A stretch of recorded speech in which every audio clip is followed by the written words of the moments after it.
মানুষের প্রতিটি সিদ্ধান্তের একটি পরিণাম থাকে। সামান্য ভুল থেকে সৃষ্টি হতে পারে এক ভয়ঙ্কর বিপর্যয়। আর যখন সেই ভুলের পেছনে থাকে লোভ, লালসার, ক্ষমতার দম্ভ, তখন পরিণতি হয় আরও নির্মম। এই গল্প শহরের দুই ছিচকে গুন্ডার, যাদের স্বপ্ন আকাশ ছোঁয়া, যারা চায় শহরের সবচেয়ে বড় গ্যাংস্টার হতে, কিন্তু ক্ষমতার নেশায় বুঁদ হয়ে তারা একদিন এমন একটা ভুল করে বসে যার মূল্য তাদের চরমভাবে চোকাতে হয়। না বুঝেই তারা হাত বাড়ায় শহরের সবচেয়ে বড় ভয়ঙ্কর গ্যাংস্টারের স্ত্রীর দিকে। কেবল ছোঁয়ায় নয়, বর্বর তার চূড়ান্ত সীমা অতিক্রম করে জোর করে তাকে রেপ করে। কিন্তু তারা কি জানতো এই দুঃসাহসের ফল কতটা ভয়ানক হতে পারে? যখন শহরের রাজা তার অপমানের প্রতিশোধ নিতে নামে, তখন শুরু হয় এক রক্তাক্ত অধ্যায়। প্রতিশোধ কিভাবে ধ্বংসরূপ নেয়, ক্ষমতার ভারসাম্য কিভাবে বদলে যায়, তা জানতে হলে দেখতে হবে 2024 সালে মুক্তিপ্রাপ্ত পানি। এই গল্প প্রথমে সাধারণ মনে হলেও প্রতিটি মুহূর্ত আপনাকে চমকে দিবে। প্রস্তুত হন এক মর্মান্তিক কাহিনীর সাক্ষী হতে। গল্পে শুরু হয় কেরালার একটা শহরে। একটি বিল্ডিংয়ের ছাদে বসে রাতের সৌন্দর্য দেখতে দেখতে দুই বন্ধু ডন আর সাজু বসে তাদের ভবিষ্যৎ পরিকল্পনা করছিল। তারা কিভাবে এই শহরের সবচেয়ে বড় ডন হয়ে উঠবে, তাদের ভাগ্য পরিবর্তন করবে। তারা দুজনে একটা গ্যারেজের হেল্পারের কাজ করে। পরের দিন সকালে গ্যারেজে একজনের গাড়ির টায়ার সারাতে আসলে বন্ধের দিনেও গ্যারেজের মালিক ডন আর সাজুকে ডেকে টায়ার ঠিক করে দিতে বলে। তখন ডন আর সাজু বাইক নিয়ে বেরিয়ে যাওয়ার আগে মালিককে বলে, আজ বন্ধের দিন, আমরা কোনো মতেই কাজ করব না। মাস শেষে বেতন পাই 20,000 টাকা, তাতে আমাদের কিছুই হয় না। যদি আমরা ভালো কোনো কাজ পাই তাহলে দোকানে কখনো ফিরে আসব না। এরপর কবিতা নামের একটা মেয়েকে দেখা যায় ডনকে কল করতে। কবিতা হলো ডনের গার্লফ্রেন্ড। কবিতা বারবার ফোন দিলেও ডনকে ফোনে পায় না। এদিকে সুরেশ নামের একজনকে দেখা যায় তার জায়গা জমি নিয়ে একটু ঝামেলা চলছিল, তাই সে ফোনে এই বিষয়গুলো নিয়ে সে গ্যাংস্টার গিরির সঙ্গে কথা বলতে চায়। অন্যদিকে পুলিশ কমিশনার তার সকল অফিসারদের নিয়ে মিটিং রেখেছে। সেখানে আইপিএস অফিসার সঙ্গে কমিশনার সবার পরিচয় করিয়ে দেয়। তখন একজন অফিসার বলে ওঠে, আইপিএস অফিসার নিজের শহরে পোস্টিং, কতটা পাওয়ারফুল হলে এমন করা যায়। মূলত এই আইপিএস অফিসার গ্যাংস্টার পরিবার থেকে বিলং করে, যার কারণে সবাই তাকে নিয়ে মন্তব্য করছে। এরপরে কমিশনার তাদের আলোচনায় ফিরে যায়, বলে পুরনো সব গ্যাংস্টারদের সাথে নতুন নতুন করে অনেক গ্যাংস্টার তৈরি হচ্ছে। শহরের চারপাশে গ্যাংস্টাররা ছড়িয়ে পড়েছে। বেকার যুবক তরুণরাও গ্যাংস্টারদের দলে নাম লেখাচ্ছে। আমাদের সকলকে সচেতন থাকতে হবে। এই গ্যাংস্টারদের প্রভাব শহরে বাড়তে দেওয়া যাবে না। এই শহরের সবচেয়ে নামকরা গ্যাংস্টার কে? তখন একজন অফিসার বলে, ওয়ারেন্ট দেবী। তার বিরুদ্ধে অনেকগুলো ওয়ারেন্ট আছে। দেবী পাওয়ারফুল লোকজন নিয়ে পুরো টিম হয়ে কাজ করে। ওরা কোনো পুলিশকে ভয় পায় না। যদি ওদেরকে নিয়ে পুলিশ বেশি বাড়াবাড়ি করে তাহলে ওরা পুলিশকে ট্রান্সফার করিয়ে দেওয়ার ক্ষমতা রাখে। তো যাই হোক, ডন আর সাজুকে দেখা যায় বোতল ছাতা হাতে তারা যেন কোথায় যাচ্ছে। মূলত তারা ছোটখাটো একটা সুপারি পেয়েছে। সেই অনুযায়ী কাজ করলে অনেক টাকা পাবে।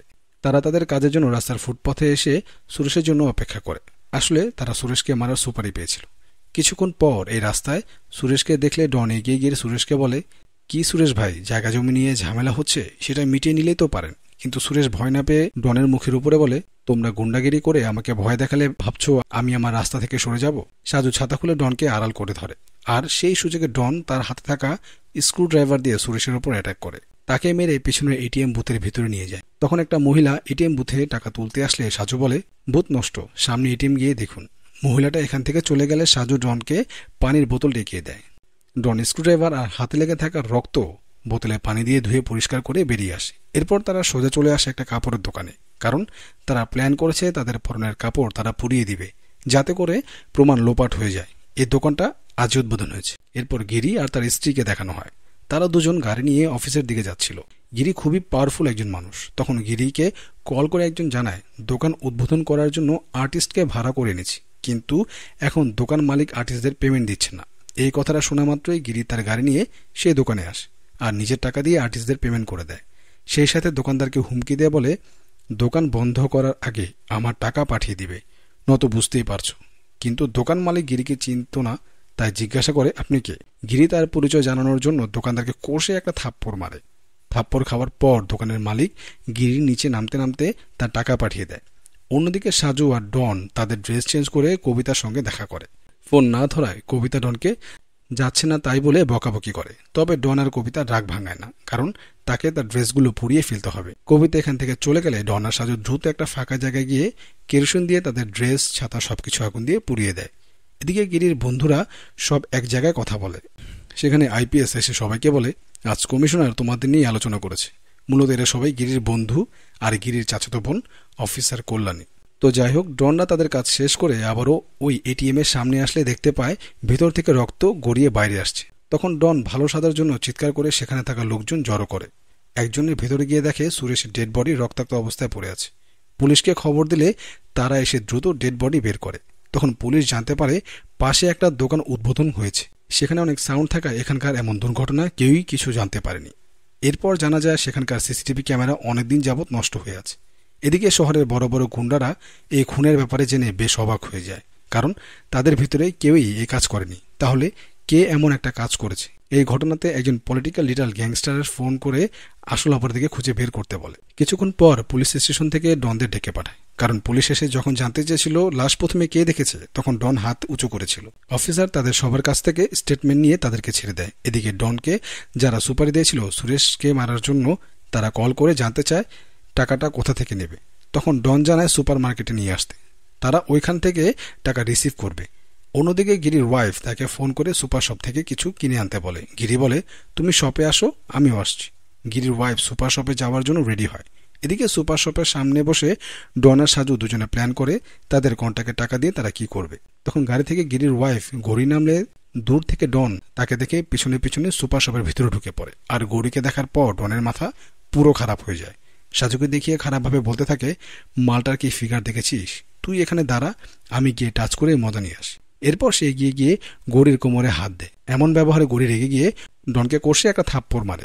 এমন খারাপ পরিস্থিতি হওয়ার কারণে গৌরীর মন খারাপ করে কাঁদতে কাঁদতে সুপার শপ থেকে বেরিয়ে যাচ্ছিল। এমন সময় গিরি এসে বলে কি হয়েছে, কিন্তু গৌরী কোনো কিছু না বলতে চাইলে গিরি বারবার জোরাজোরি করতে থাকে। তখন গৌরী ডনের দিকে তাকে ইসকাউন্ট বলে গালি দেয়। এটা শোনার পর গিরির আর বুঝতে বাকি থাকে না। গিরির সাথে সাথে গিয়ে ডনকে থাপ্পড় মেরে মাটিতে ফেলে উদম কেলানি কেলাতে থাকে। তারপর সে তার ওয়াইফকে নিয়ে সুপার শপ থেকে বেরিয়ে যায়। তো যাই হোক, সন্ধ্যায় গিরির বাড়িতে তার মায়ের জন্মদিন উপলক্ষে একটা প্রোগ্রামের আয়োজন করা হয়। সেখানে এসে সবাই খুব মজা মাস্তি করতে থাকে। এরপরে সবাই প্রোগ্রাম শেষ হয়ে যে যার মতো বাড়িতে চলে গেলে গৌরী গিরিকে নিয়ে রাতে একটু ঘুরতে বেরোয়। পরদিন সকালে সুরেশের শেষকৃত্যের জন্য আয়োজন করা হয়। ভাইয়ের সঙ্গে এই জমি নিয়ে তার ঝামেলা চলছিল। এদিকে ডন আর সাজু গিরির কাছে মার খেয়ে হসপিটালে ভর্তি হয়। কিছুক্ষণ পর সুরেশের ভাইয়ের ছেলে তাদের দুজনের কাছে 10 লাখ টাকা নিয়ে আসে তাদের ডিল অনুযায়ী পেমেন্ট করার জন্য। মূলত এরাই তার চাচাকে ডনদের দিয়ে খুন করিয়েছে। তবে টাকা দেওয়ার সময় ডন বলে, তোমরা 10 কোটির প্রপার্টি পেয়ে যাবে আর আমাদেরকে মাত্র 10 লাখ টাকা দিলে। এই কথা শুনে সুরেশের ভাইপো বলে, আগের প্রপার্টি সম্পূর্ণ পেয়ে যাই, তারপর তোমাদেরকে এখান থেকে ভাগ দেব। এই কথা শুনে ডনরা মেনে নেয়, তাদেরকে আর কিছু বলে না। এরপর সুরেশের ভাইপোর এখান থেকে চলে গেলে ডন আর সাজু গিরিদের দুজনের কথা বলে। তারা কোনো মতে ভুলতে পারছিল না হসপিটাল থেকে বেরিয়ে তাদের বাইক নিয়ে গিরিদের বাড়ির আশেপাশে তারা ঘুরতে থাকে এবং তাদের উপর ফলো করে। গিরি তার কাজের জন্য বাইরে গেলে এবং বাড়িতে কোনো কাজের লোক না থাকায় ডনরা সুযোগ বুঝে ভেতরে ঢুকে পড়ে। একজন কাজের লোক ছিল, সে ব্যালকনি পরিষ্কার করতে যায়। গৌরী তখন একা বাড়িতে টিভি দেখছিল। হঠাৎ নিচে কিছু পড়ার শব্দ পেয়ে সে নিচে আসলে দেখে ডন আর সাজু মদ খেয়ে মাতাল হয়ে তার বাড়িতে ঘুরে বেড়াচ্ছে। ডন গৌরীকে দেখে বলে ওঠে, বৌদি, আপনার কাছে আমরা ক্ষমা চাইতে এলাম। তখন গৌরী ডনের হাতে ছুরি দেখিয়ে দৌড়ে একটা ঘরের দরজা বন্ধ করার চেষ্টা করে, কিন্তু শেষমেশ ডনের সঙ্গে পেরে ওঠে না, কারণ ডনও তার পিছনে পিছনে এসে দরজার ভিতরে ছুরি ঢুকিয়ে দেয়। আর এক পর্যায়ে ডন দরজা জোরে ধাক্কা দিয়ে দরজা খুলে দুজনে ভিতরে ঢুকে পড়ে। গৌরী তাদের দুজনকে দেখে জোরে চিৎকার করতে শুরু করে, কিন্তু এই চিৎকারে দুই জানোয়ারের কানে পৌঁছায় না। তারা গৌরীর শাড়ি খুলে তার হাত পা বাঁধতে শুরু করে। সেই সাথে ডন বলে, তোকে টাচ করাতে খুব জ্বলে গিয়েছিলি, এখন দেখ তোর সাথে কি করি। এই বলে ডন গৌরীকে কিস করে। আর এই সমস্ত কিছুর ভিডিও সাজু ফোন দিয়ে রেকর্ড করছিল। ডন আবারও গৌরীকে বলে, এবার বুঝতে পেরেছি গিরি তোর কি রূপ দেখে মুগ্ধ হয়েছে, আমরাও মুগ্ধ হতে চাই। এই বলে ডন গৌরীর ব্লাউজ টেনে ছিঁড়ে ফেলে আর গৌরী চিৎকার করতে থাকে। এরপর তারা গৌরীকে জোর করে রেপ করে সে সবকিছু ভিডিও করে এখান থেকে বেরিয়ে যায়। এদিকে গিরি খবর পেয়ে দ্রুত সাইড থেকে বাড়ি ফিরে আসে। গিরি বাড়িতে এসে দেখতে পায় তার ফ্যামিলি ডক্টর এসছে। গৌরী বেটে নিস্তেজ অবস্থায় শুয়ে আছে। গিরি তার ওয়াইফকে এই অবস্থা থেকে সহ্য করতে পারে না। সে দ্রুত একটা রুমের ভিতরে গিয়ে দরজা বন্ধ করে দেয়। কিছুক্ষণ পর সেখানে গিরির মা আসে, সবার কাছে জানতে চায় কি ঘটেছে। তখন গিরি বন্ধু পার্টনার জানায় গতকাল গিরির সঙ্গে সুপার শপে 2টা ছেলের ঝামেলা হয়েছে, তারাই প্রতিশোধ নেওয়ার জন্য এসব করেছে। এসব কথা শুনে গিরির মা সোজা গৌরীর কাছে চলে আসে আর গৌরীকে কান্না করতে দেখে তাকে বোঝায়, দেখো কোনো পুরুষ মানুষ যদি নিজের অনিচ্ছাতে তাদের গায়ে হাত দেয়, মেয়েদের কোনো কিছু করার থাকে না। এখানে মেয়েদেরও কোনো দোষ থাকে না। কত মানুষ তো অ্যাক্সিডেন্টে তার হাত পা হারিয়ে ফেলে। এটাকে তুই একটা অ্যাক্সিডেন্ট মনে করে সবকিছু ভুলে যা।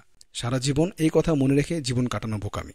গিরির মা এসেছে জানতে পেরে গিরি এখানে আসে। তখন গিরির মা গিরিকেও বোঝায়, এই বিষয়টা মনে রেখে নিজের জীবন নষ্ট করিস না। যখন তুই ওদেরকে পাবি তখন শেষ করে দিস। 2 দিনের জন্য আমি গৌরীকে আমার কাছে নিয়ে যাচ্ছি, তোর ওকে দেখতে মন চাইলে গিয়ে দেখে আসিস। এরপর গিরির মা এই রুমে সবাইকে ফাঁকা করে দিতে বলে। গিরি আর গৌরী দুজনকেই কথা বলার সুযোগ করে দেয়। সবাই রুম ছেড়ে বাইরে চলে গেলে গিরি কান্না করে গৌরীকে জড়িয়ে ধরে। তখন গৌরী তাকে সান্ত্বনা দেয়, তুমি আমাকে নিয়ে বেশি চিন্তা করো না, আমি ঠিক হয়ে যাব। এই কথা শুনে গিরি উঠে বসে, তার ভয়ঙ্কর রাগান্বিত চেহারার কিছু একটা ভাবতে থাকে। এদিকে ডন আর সাজু মনের আনন্দে বাইক নিয়ে ঘুরে বেড়াচ্ছিল। হঠাৎ করে ডন বলে, আমার মনে হয় আমরা বেশি দিন এভাবে পালিয়ে বাঁচতে পারবো না, আমরা যে কোনো মুহূর্তে ওদের কাছে ধরা পড়ে যেতে পারি। তবে সাজু তাকে নির্ভয় দিয়ে বলে, আরে আমাদের কিছু হবে না, আমরা তার আগে এখান থেকে পালিয়ে যাব। অন্যদিকে গিরি সিসিটিভি ক্যামেরার ডন আর সাজুকে দেখে আরো রেগে যায়। সে এই দুজনের ছবি তার দলের প্রত্যেকটা লোকের কাছে পাঠিয়ে দেয় আর বলে, এদেরকে খুঁজে বের করো, তবে কেউ যেন এদের বিষয়ে কোনো কিছু জানতে না পারে।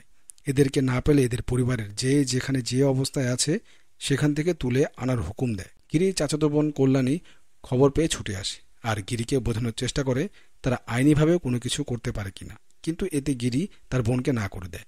এদিকে পুলিশের কাছে খবর পৌঁছে গেছে। দেবী আর গিরির লোকজনরা সবাই মিলে ডন আর সাজুকে সব জায়গায় তন্ন তন্ন করে খুঁজছে। এসব কথা শুনে কমিশনার সকল অফিসারকে জানিয়ে দেয়, ডনদেরকে গিরিরা ধরার আগে আমরা যেন তাদের ধরে ফেলতে পারি, সিস্টেমের ঊর্ধ্বে যেন কোনো কিছুই না হয়। সেই সাথে নির্দেশ দেওয়া হয় পুরো ফোর্স লাগিয়ে যে করেই হোক গিরিদের আগে ওদেরকে ধরে ফেলতে হবে। এবং কল্যাণীকে বলে, এদের ছবিটা সমস্ত শহরে ছড়িয়ে গেছে, তাহলে তুমি আইনের লোক হয়েও কেন পুলিশকে একবার কমপ্লেন করনি? তোমার পরিবার না হয় কমপ্লেন করেনি, তুমি তো কমপ্লেন করতে পারতে। এইভাবে চলতে থাকলে পুলিশের ওপর থেকে জনগণের আস্থা উঠে যাবে। এসব কথা শুনে কল্যাণ এখান থেকে চলে যায়। একজন অফিসার কমিশনারকে জানায়, গিরি, দেবী, সাজিরা সবাই এক টিম হয়ে কাজ করে। ওরা কখনোই পুলিশকে তোয়াক্কা করে না। তারা কলেজ লাইফ থেকেই পড়াশোনা শেষ করে এখন একসঙ্গে বিজনেসের পাশাপাশি এই শহরে গ্যাংস্টার হয়ে উঠেছে। ওদের নেটওয়ার্ক খুবই স্ট্রং, যে কোনো কাজ দ্রুত করে ফেলতে পারে। ওদের বন্ধুত্ব এতটাই ভালো যে ওরা পুরো ফ্যামিলির মতো হয়ে থাকে। সেই সাথে ওরা নিজ থেকে কখনোই কারোর সঙ্গে ঝামেলা করে না। তবে ওদের সঙ্গে কেউ পাঙ্গা নিতে গেলে তাকে তারা ছেড়ে কথা বলে না। তাই পুলিশকে ওরা কোনো কিছু না জানিয়ে নিজেদের মতো করে কাজে লেগে পড়েছে।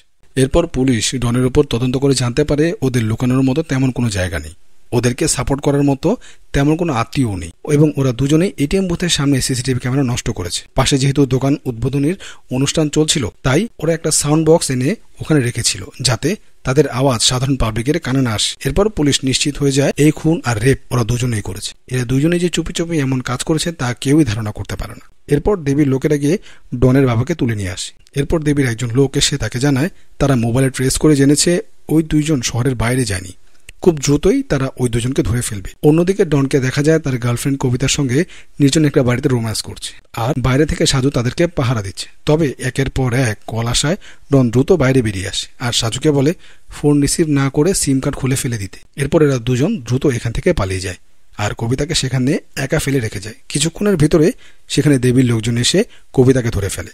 কবিতা তাদেরকে জানায় ওরা দুজন মাত্র এখান থেকে গেছে। এই গুন্ডারা প্রথমে কবিতাকে ওদের কল করতে বললে কবিতা রাজি হয় না, তাই কবিতাকে ভয় দেখানোর জন্য তার পায়ের কাছে একটা গুলি করলে কবিতা ভয়ে ভয়ে দ্রুত ডনকে কল করে। তখন দেখা যায় কবিতার ফোনও ডন রিসিভ করছে না। এটা দেখে গুন্ডারা কবিতাকে তুলে নিয়ে আসে। তো যাই হোক, রাতে ডন নতুন একটা ফোন নিয়ে তার বাবাকে কল করে। তখন দেবী ডনের বাবার ফোন রিসিভ করে ডনের বাবাকে ইচ্ছামতো মারতে থাকে। ডনের বাবার চিৎকার চেঁচামেচি শুনে ডন বুঝতে পারে তার বাবাকে দেবীর লোকেরা তুলে নিয়ে গেছে। ডনের বাবা চিৎকার করে ডনকে বলে, তোর জন্য আজ আমাকে বুড়ো বয়সে মার খেতে হচ্ছে, ওরা যা বলে দ্রুত তাই কর। সেই সাথে দেবী ফোনটা কেড়ে নিয়ে বলে, তোরা যেখানে যে অবস্থায় আছিস আমার এখানে চলে আয়, নয়তো পরিস্থিতি আরো খারাপ হবে। তখন ডন আর কোনো কথা না বাড়িয়ে তার ফোনটা ব্রিজের উপর থেকে চলন্ত বাসের উপর ফেলে দেয় এবং সাজুকে বলে, আমরা মনে হয় এবার শেষ হয়ে যাব, কারণ ওরা বাবাকে তুলে নিয়ে গেছে। আমাদের এখন ওদের কাছে সারেন্ডার করতে হবে, নয় এখান থেকে দূরে কোথাও পালিয়ে যেতে হবে। কিন্তু তার এসব কোনো কিছুই করে না, তারা নতুন একটা প্ল্যান করে। এদিকে দেবীর বাড়িতে একটা অনুষ্ঠানের আয়োজন করা হয়। এই অনুষ্ঠানে হাজার হাজার মানুষ আনন্দ উৎসব করে। এমন সময় গৌরী দেবীর বউকে কল দিয়ে তার কাছে ডেকে নেয়, কারণ তারা দুই বান্ধবী ছিল। দেবীও তার ওয়াইফকে যেতে নিষেধ করে না, বরং সাবধানে যেতে বলে। দেবীর বউ তখন বলে, ভয় পেও না, আমার কাছে গান আছে। অন্যদিকে দেখা যায় মাঝরাতে দেবী ঘুমিয়ে পড়লে ডন আর সাজু এসে রাতে তার হাত পা বেঁধে ফেলে আর তাকে মারতে মারতে বলে, আমার বাবাকে মারার তুই কে? দেবী অনেক ভয় পেয়ে যায় আর তার বডিগার্ডকে ডাকতে থাকে। তখন ডন বলে, ডেকে লাভ নেই, আমি ওকে অনেক আগে শেষ করে দিয়েছি। এরপর তারা দেবীর গান নিয়ে দেবীকে শ্যুট করে ঘরে থাকা টাকা পয়সা নিয়ে এখান থেকে বেরিয়ে যায়। তো যাই হোক, শহরের বড় গ্যাংস্টারের দেবীর খুনের খবর পেয়ে সবাই দেবীর বাড়িতে ছুটে আসে। পুলিশ বাড়ির চারপাশ থেকে ঘিরে রাখে। গিরি দেবীর রুমে এসে দেখে দেবীর স্ত্রী তাকে জড়িয়ে ধরে কান্নাকাটি করছে। এসব কিছু দেখে গিরি সহ্য করতে পারে না। সে আবারও বেরিয়ে যায়। মাঝ রাস্তায় আসতেই গিরির গাড়ির নিচে কিছু একটা পড়লে গিরির গাড়ি থামিয়ে বাইরে বেরিয়ে সেটা দেখার চেষ্টা করে। এমন সময় ডন দূর থেকে গিরির ওপর শ্যুট করে।